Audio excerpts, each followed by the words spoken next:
Ky ishte fundi një mathe 10 vjeçar, por për shpëtimin e saj, ajo ju detyrua djalit të saj, të cilin e kishte parë të rritej i heshtur dhe i mbyllur në brenda. Por befas, gjithçka ndryshoi. Gjatë asaj që dukej si një pushim normal familjar në Kroaci, një vajzë 8 vjeçare me emrin Maja Grayson u zhduk pa lënë gjurmë. Kjo ndodhi në një nga ditët e nxehta të gushtit në Bregdet, kur ajo po luante në plazh në mbikëqyrjen e babait dhe vëllait të saj më të madh. Nëna e saj, Elena Grayson, ishte në shtëpi në Marlow, Angli në ato kohë, ku punonte si infermiere dhe me kohë të pjesshme në një qendër fëmijësh për të mbajtur familjen. Udhëtimi në Kroaci supozoi të ishte një pushim për burrin e tyre të lodhur nga lufta dhe traumat. Evanin por u kthye në tragjedi. 10 vjet kaluan dhe Elena ende nuk mund të kthej në vete. Asnjë lajm, asnjë dhën, vetëm një dhimbje e shurdhur në gjoks dhe fotografi që kishin filluar të zbeshin me kalimin e viteve. Evani u fundos thellë në varësinë nga alkooli, duke përmendur çrregullimin e stresit post-traumatik nga shërbimi i tij dhe gradualisht u kthye në një hije e dobët e një burri. Djali i tyre Lukas ishte vetëm një fëmijë në ato vite, por tani ai është bërë një burr i rritur, i heshtur, i tërhequr, me një barë faj në sy, të cilën nuk e shprehu kurrë. Një mbrëmje vonë pas një turni veçanërisht raskapitës në klinik, Elena po kthej në shtëpi. Autobusi ishte vonë dhe ajo kaloi 15 minuta shtesë në erë vetëm duke menduar për të kaluarën. Në shtëpi, siç pritej, ishte qetësi. Lukasi ishte në gjumë, Evani ishte larg. Me shumë mundësi, pinte sërish diku në periferi. Elena hyri në dhomën e gjumit dhe vendosi të ndëronte çarçafët.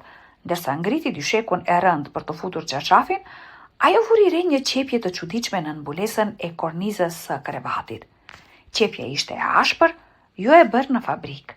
Zemra e Elenës filloi të rrihte më shpejt. E udhëhequr nga instinkti, ajo shkoi për gërshërët dhe shqiu me kujdes pëlhurën. Brenda kishte gjëra, fotografi të vjetra të palosura dhe të fshehura me kujdes.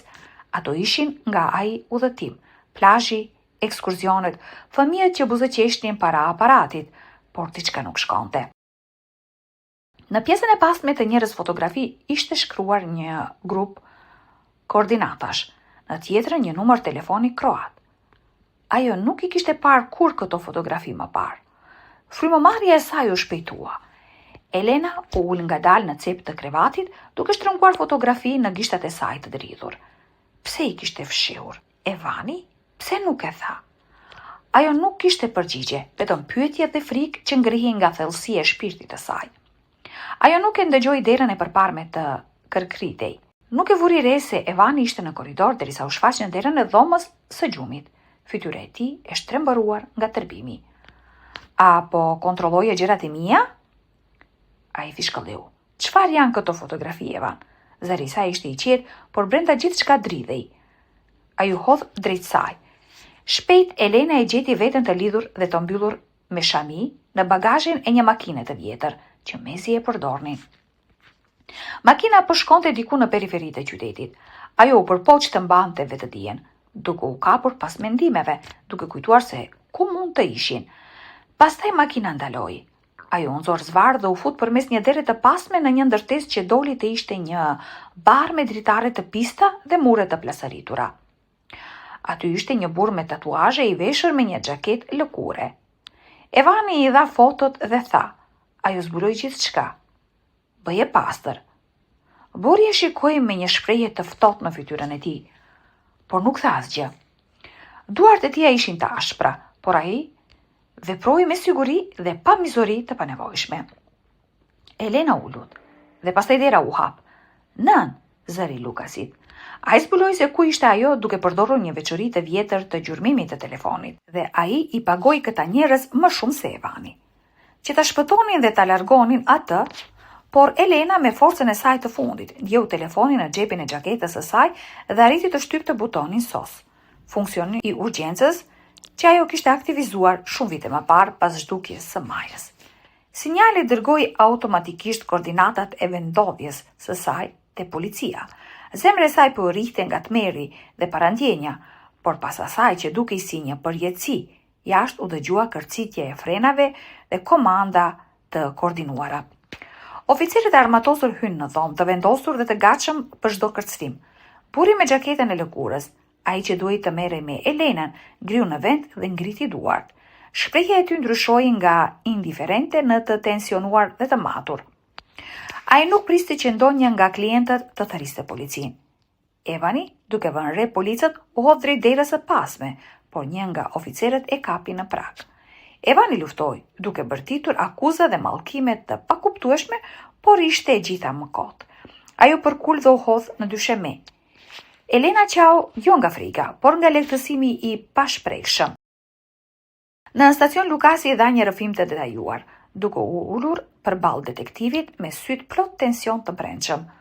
Ai tha se Evani, babai i tij, filloi të pinte menjëherë pas kthimit nga shërbimi ushtarak, dhe shtëpia e tyre shpejt u bë skenë thunës së vazhdueshme. Ai shpesh i qortonte Majën për gjëra të vogla, i bërtiste dhe ndonjëherë madje i hidhte lodrat nëse ajo nuk dëgjonte. Lukasi nuk mund të bënte asgjë në ato vite. Ai ishte vetëm një fëmijë, por ai mbante mend çdo derë të kyçur, çdo vështrim frike në fytyrën e motrës së tij të vogël.